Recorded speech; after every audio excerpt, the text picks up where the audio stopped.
song is और किस तरह इसका totally initiative हुआ है?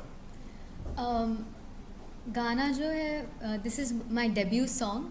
सो first of all I wanted to make my first mark with a very melodious song, obviously, because I connect to such songs more than any other form. So वो एक पहला intention था. And then obviously Abhishek sir has come up with this kind of a song, and he actually told me ki we'll sit and we'll make a song for you which is tailor made and obviously such well written lyrics. So for me this was a wonderful experience. I did not even realize how smoothly the entire thing went on. So the song is it's a very melodious song. It's unlike what is a rap or a basic hip hop or which whatever we kind of listen to right now all the time.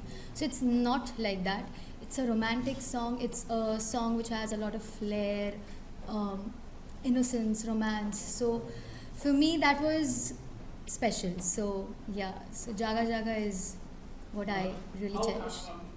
How happy you are? अभी album बन गया है, गाना बन गया है. How satisfied are you with the song?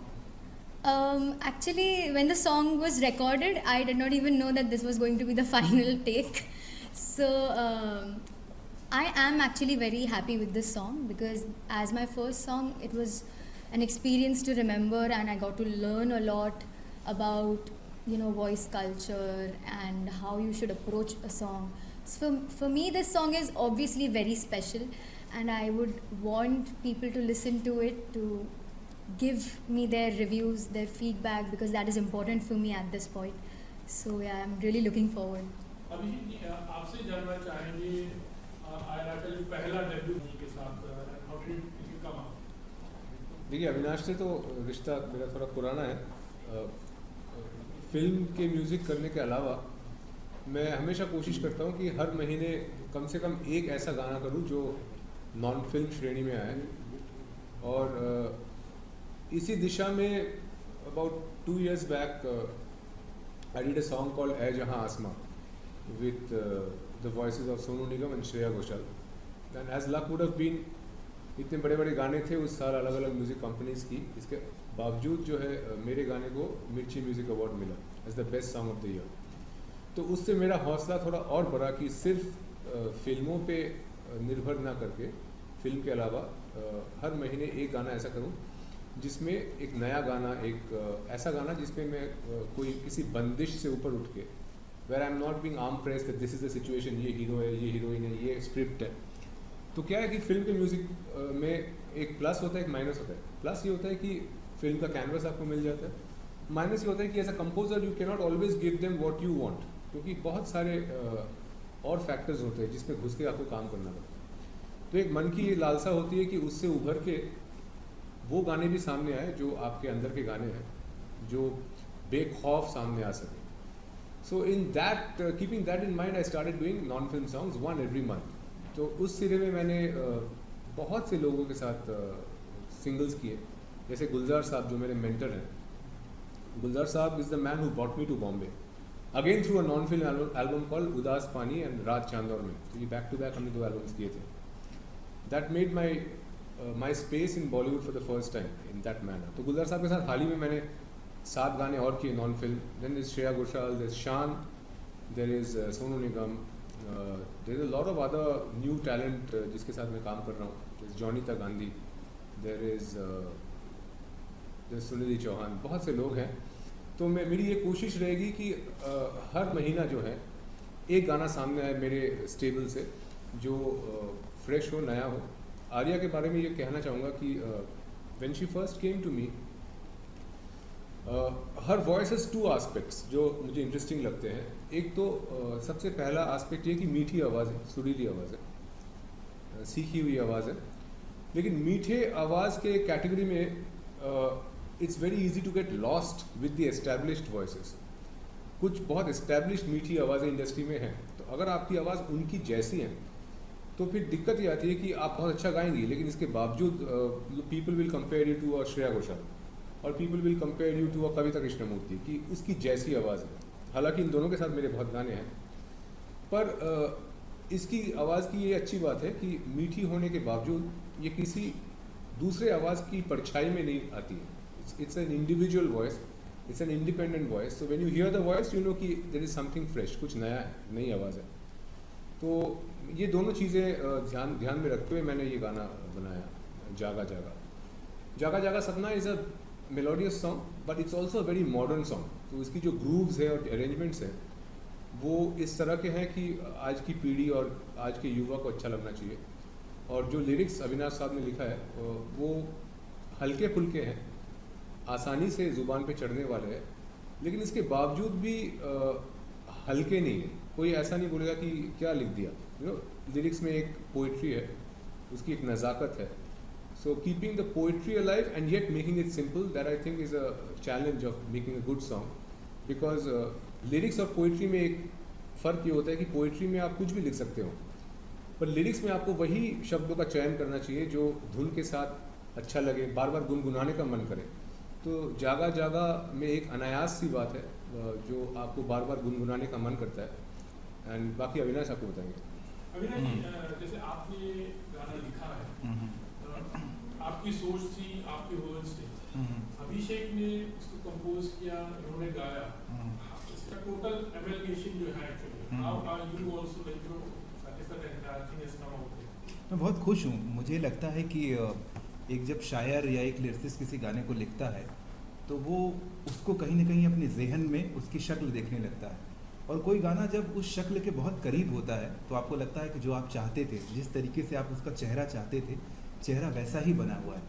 तो जब ये फाइनल प्रोडक्ट मेरे पास ऑडियो का आया तो ही मुझे लगा कि बहुत कमाल का गाया है, और जब फाइनल मैंने इसका वीडियो देखा तो मुझे लगा कि कुछ ऐसा ही शायद मैं इमेजिन कर रहा था इस गाने की, इसकी शक्ल, इसका चेहरा जो होगा वो कुछ ऐसा ही होना चाहिए। और आर्या एक बहुत यंग सिंगर होने के बावजूद भी एक गाने में अगर आप देखें तो उसमें एक गाने में एक मैच्योरिटी भी है, जहाँ वो बहुत फ्रेश है। गाने का जो अप्रोच है वो बहुत फ्रेश है, उसका कंपोजिशन अभिषेक ने जैसा किया वो बहुत फ्रेश है, बट उसमें कहीं सोच में गहराई भी है। जागा जागा सपना किस कदर है रानाइयाँ, तो मोहब्बत के जो अलग अलग एस्पेक्ट हैं उसको हमने लिखने की कोशिश की, और उसको बहुत खूबसूरती से जो है अभिषेक ने उसको कंपोज किया। और आर्या ने भी जो गाने का जो मिजाज होता है उस मिजाज को समझा और फिर गाया। और ये एक अच्छी बात है क्योंकि आजकल के जो यंग सिंगर हैं कई बार वो बहुत गहराई से किसी जो शब्द जो होती है या शब्द के पीछे का जो पस मंज़र होता है, उसका जो बैकग्राउंड होता है, वो उसको उतनी अच्छी तरीके से नहीं समझते। लेकिन बहुत यंग सिंगर होने के बावजूद भी जो कुछ गहरे शब्द हैं उनका भी जो बैकग्राउंड है, उनका जो मिजाज है, उसको बहुत अच्छी से समझा और उसको वैसे ही समझ के फील करके वो गाया। तो एक सिंगर के लिए बहुत ज़रूरी है कि जो शब्दों का जो मयार होता है उस मयार को पहले वो समझें, उनको फील करें और फिर उसको गाएं, तो पूरी खूबसूरती जो है वो गाने की बाहर निकल के आती है। पहले ऐसा होता था कि जब भी कोई गाना बनता था, लिरिसिस्ट, सिंगर, म्यूजिक कंपोजर, मतलब they used to always come have a lot of time spend करते थे, किस तरह का वो फील है, कौन है सिंगर, किस तरह का अगर एल्बम भी अगर कर रहे हैं तो उसका एंटायर, बट सिनेरियोस चेंज धीरे धीरे आके। और जैसे अभिषेक ने कहा कि वो इसीलिए एक इंडिपेंडेंट एल्बम करना चाह रहे हैं कि फिल्मों में वो जो थॉट रहता है और जो जितनी आज़ादी चाहिए वो नहीं मिल पाती। तो यहाँ पर किस तरह से वो टोटल जो हम आपके दिलों में जो था वो इस चीज़ यहाँ पर हैज़ कम आउट है। देखिए, अभिषेक ने बहुत अच्छी बात कही कि हमारे पास एक बहुत बड़ा खुला आसमान है, हम उड़ना चाहते हैं, हमारे पंखों में उतनी बड़ी परवाज़ है, हमको लगता है कि हम आसमान को छू सकते हैं, लेकिन बहुत सारी वजहों की वजह से हमें शायद कहीं कुछ हद तक ऐसा लगता है हम कफस में हैं, हम कैद में हैं। हम जो चाहते हैं, जैसी उड़ान चाहते हैं वैसी उड़ान हम उड़ नहीं पा रहे हैं। फिल्में कई बार आपको उस कफस में बंद कर देती हैं, आपके थॉट प्रोसेस को कहीं रोक देती हैं, आपकी कंपोजिशन की जो ऊंचाई जा सकती है वो रुक जाती है, और कई बार आपको दर्शकों के पॉइंट ऑफ व्यू से चीज़ों को करना पड़ता है या निर्देशक की जो ख्वाहिश होती है उसके अकॉर्डिंगली करना पड़ता है। जो इंडिपेंडेंट सिंगर पिछले कुछ सालों से बहुत तेज़ी से आए हैं और डिजिटल मीडिया में जिस तरीके से उनकी प्रेजेंस हुई है, उसने मेरे जैसे बहुत सारे जो पोएट हैं, अभिषेक जैसे जो कंपोज़र हैं और बहुत अच्छे पोटेंशियल वाले आर्या जैसे जो सिंगर हैं, उनके पास एक नया प्लेटफॉर्म उनको दिया कि ये मेरे ख्यालात हैं, ये मेरी सोच है, ये मेरा लहजा है गाने का, और ये मेरा म्यूज़िक का एक मेरा तरीका है, हम इस तरीके से म्यूज़िक को दुनिया के सामने पेश करना चाहते हैं। उसके लिए एक नया प्लेटफॉर्म मिला और वो जो एक बड़ा ज़बरदस्त मीडियम है, उस मीडियम को हम चाहते हैं कि हम फिल्म के अलावा भी अपनी दिल की जो ख्वाहिश है उसको दुनिया के सामने पेश करें और फिर दुनिया उसको सराहे। तो हमें लगता है कि हाँ, जितने भी, चाहे वो 5,000 10,000 दर्शक भी अगर हमारे ट्रू ओरिजिनल कंपोजिशन को या गाने को पसंद करते हैं तो हमें लगता है कि हम सक्सेसफुल हैं। अरे जैसे कि एल्बम का नाम ही है जागा जागा सपना, इस तरह का सपना आपका है, like what you really want to do, उसके लिए what all preparation also from your side going on? I think सपना हर सिंगर वही देखता है कि आप फिल्मों में गाएं, आपकी अपनी एक पहचान हो, आपको लोग आपकी आवाज़ और आपके गायकी से पहचाने, तो वो तो है ही। एंड उसके लिए मैं ऑब्वियसली सीख रही हूँ और रियाज़ कर रही हूँ और ख़ुद को और इम्प्रूव करने की कोशिश कर रही हूँ। तो एंड साइमल्टेनियसली इस गाने के ज़रिए, मतलब ये तो मेरा पहला गाना है, तो इस एक्सपीरियंस के साथ और भी खुद को एनरिच करने की कोशिश कर रही हूँ इन पूरे जितना भी हमारा सेशंस रहा है सब।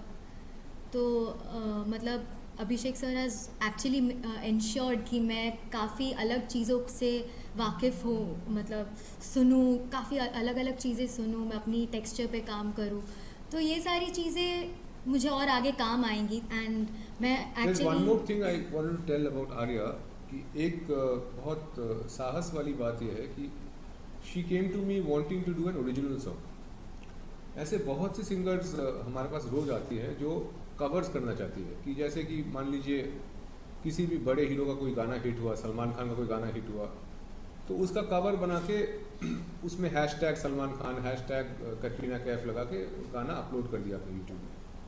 तो होता क्या है कि उससे आपको इनिशियल बर्स्ट मिल जाता है, क्योंकि जो सर्च वर्ड्स है, अगर आपने सर्च वर्ड में सलमान खान डाला तो कोई भी आदमी अगर सर्च वर्ड में वो देख रहा है तो उसके साथ वो गाना भी आ जाएगा, आपका गाना। तो हो सकता है इनिशियली आपको कुछ व्यूज़ मिल जाए, लेकिन as an original singer if you want to eventually do playback, मुझे ये हमेशा लगता है कि आपकी एक अपनी एरिया, जो आपकी पहचान है, जो आपकी शख्सियत है, वो उभर के आनी चाहिए। आपने अगर शुरुआत ही किया किसी और को कॉपी करके एक मुकाम बनाने में, तो फिर उस स्पेस से हट के प्लेबैक में घुसना बड़ा मुश्किल हो जाता है, क्योंकि फिर लोग आपको, अच्छा वो तो उसके जैसा गाती है, वो तो कवर गाती है। और आज के डेट में हज़ारों की तादाद में हर दिन लोग कवर्स जो है वो अपलोड करते हैं। एक एक हिट गाने के आप देखेंगे 50,000 तक कवर्स होते हैं, तो 50,000 सिंगर्स ने गाने की कोशिश की। तो मुझे कोई दिक्कत नहीं इस बात से, but I only feel that as an original playback voice, if you eventually want to see yourself as a singer, an original singer of some repute, then you cannot start your career by doing covers, because आपकी सोच ही जो है वही किसी और को copy करने की तरफ लीन है। So that's one credit I should give to her, that she was courageous to do her own song. अब अपना गाना बनाने में बहुत टाइम लगता है, बहुत मेहनत होती है उसके पीछे। You have to crack a melody first, फिर एक लफ्ज़ आपके जहन में आता है, फिर उसको आप लिरिसिस्ट के साथ शेयर करते हो, फिर जाके गाना स्ट्रक्चर बनता है। तो 4-5 महीने लग गए इस गाने को ठोस एक रूप में लाने के लिए। तो वो जो क्रिएटिव प्रोसेस है जिसकी आप बात कर रहे थे, जिसमें लिरिसिस्ट और कंपोजर साथ बैठ के नुक्ताचीनी करके एक गाने को बुनते हैं, तो वो प्रोसेस अपने आप में बहुत खूबसूरत प्रोसेस है। उस प्रोसेस को आजकल मैं फिल्मों में मिस करता हूँ। व्हेन आई डिड पान Singh Tomar, when I did Sahib बीवी और gangster and a lot of other films, शागिर्द, आई एम कलाम, मैं बैठा हूँ बाकायदा तिग्मांशु के साथ, बाकायदा अनीस भाई के साथ, सबके साथ बैठ के मैंने गाने बनाए। हाल ही में ऐसा माहौल होता जा रहा है कि अच्छा आपके पास क्या गाना है सुनाइए। जैसे कि आप बाज़ार में जाके आलू प्याज खरीद रहे हो कि अच्छा आपके दुकान में कितने का है आलू, अच्छा पास वाले दुकान में तो आपसे सस्ता है। तो ये जो तरीका है गाने खरीदने का, क्या है सुना दो भैया, रोमांटिक कुछ सुना दो, अच्छा बिछड़ने वाला कुछ सुना दो, तो ये तरीका सिर्फ डिसरिस्पेक्टफुल ही नहीं है, मुझे लगता है ये नॉन क्रिएटिव तरीका है। एक गाने को आप उस स्तर पे नहीं ला सकते कि जैसे कि आप भिंडी और आलू खरीद रहे हो ना, तो गाने की एक रेस्पेक्ट है। It's a creative product, it's also a living product. वो जिस नीयत से वो गाना बनता है, वो गाने में वो चीज़ बाद में झलकता है। तो ये थोड़ा सा अब हो गया। दूसरा जो प्रॉब्लमेटिक एरिया हो गया कि पहले हिंदी फिल्मों के गानों का जो रेंज था, जो दायरा था, वो इतना विशाल था कि उसमें एक तरफ एक रहना भी थी जाए जैसे क्लासिकल गाने की भी जगह थी, एक तरफ एक पिया तू अब तो आजा जैसे प्योर कैबरे गाने की भी जगह थी। तो एक कंपोज़र का जो उसकी जो उड़ान थी he could do a pure classical song also, he could do a pure cabaret and a dance song also in a film. Increasingly, the bandwidth of film music is becoming only dance. So that's another problem that we original composers are facing. कि अगर इस गाने पे आप नाच सकते हैं तो ये गाना मैं फिल्म में डालता हूँ. अगर ये डांसिंग गाना नहीं है तो गाने की कोई जगह ही नहीं है. तो ये एक नया बैंडविड्थ प्रॉब्लम बहुत ज़्यादा बढ़ गया है, विच सिंगर्स कंपोजर कॉन्स्टेंटली कंप्लेनिंग कि उनको कुछ अच्छा गाना दिखाने की गुंजाइश नहीं मिलती, because the film makers only want to invest on a song which is dancy. So that's another perspective.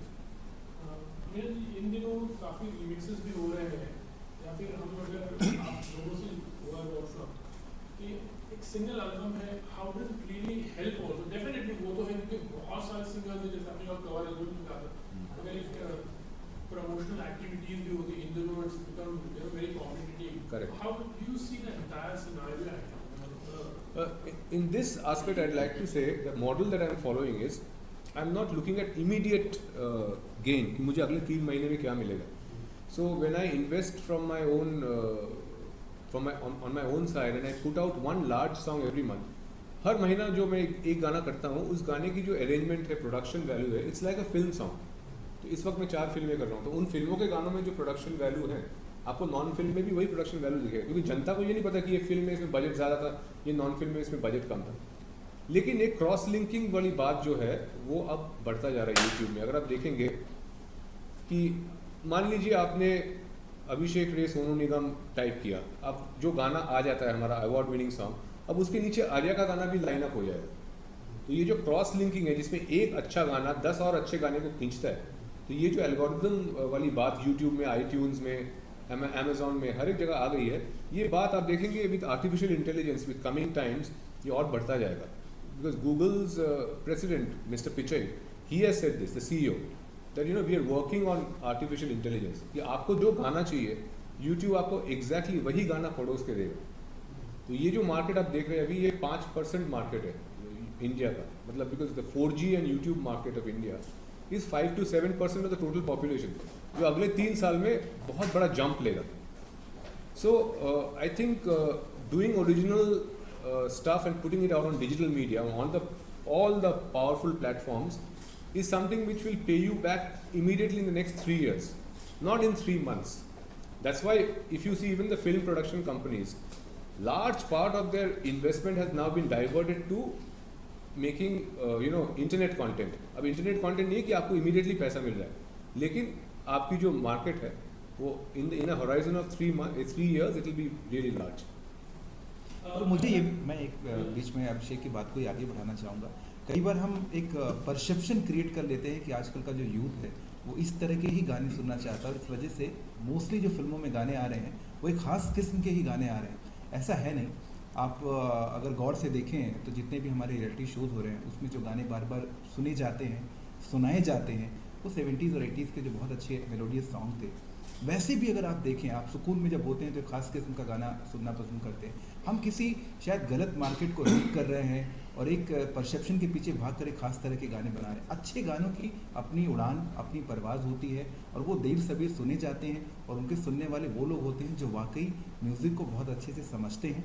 तो इस डर में कि बाज़ार क्या चाहता है, बाज़ार की डिमांड क्या है, बाज़ार के प्रेशर क्या है, इस वजह से हम कोई ऐसा गाना बनाएं जो आपके अपने मिजाज के साथ मैच नहीं करता हो, सिर्फ दबाव की वजह से करें, तो मुझे लगता है कलाकार अपने साथ नाइंसाफ़ी भी करता है. तो इस दबाव में कभी नहीं करना चाहिए. जो आपका दिल चाहता है, जिसके लिए आप बने हैं, ऊपर वाले ने आपकी रचना किसी एक खास मकसद के लिए की है, आप उस मकसद के साथ जाएं.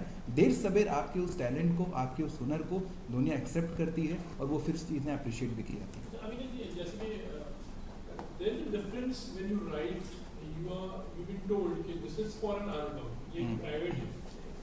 और ये एक फिल्म के लिए, तो उसमें सोच के जो सोच होती है आपकी लिखते वक्त, does it differ actually? कुछ हद तक. जैसे अगर आप फिल्म के लिए लिख रहे हैं तो आपके पास सर्टेन बाउंडेशन होती है, क्योंकि आपको एक सिचुएशन बताई जाती है.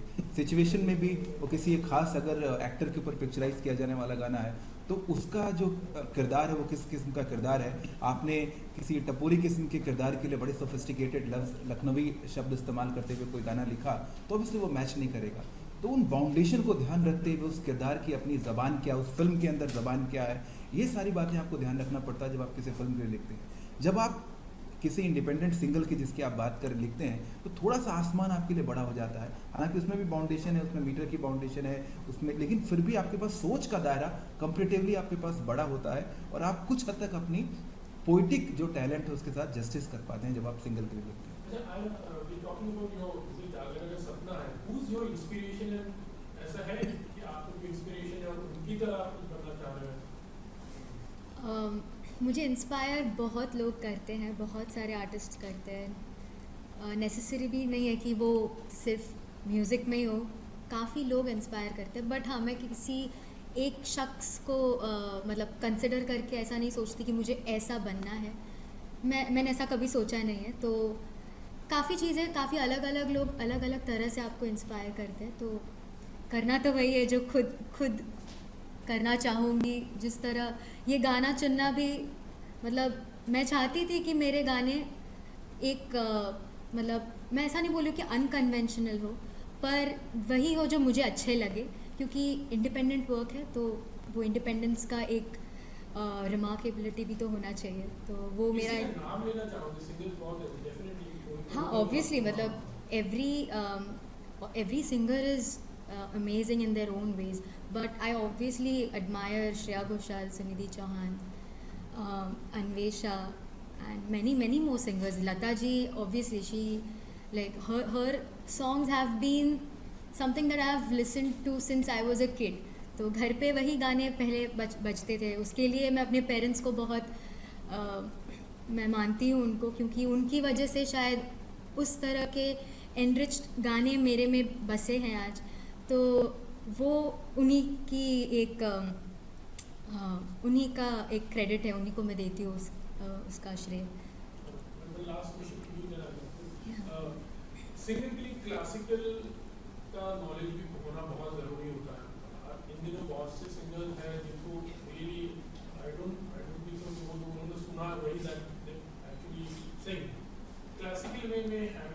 आपने कितना सिंगिंग सीखा है?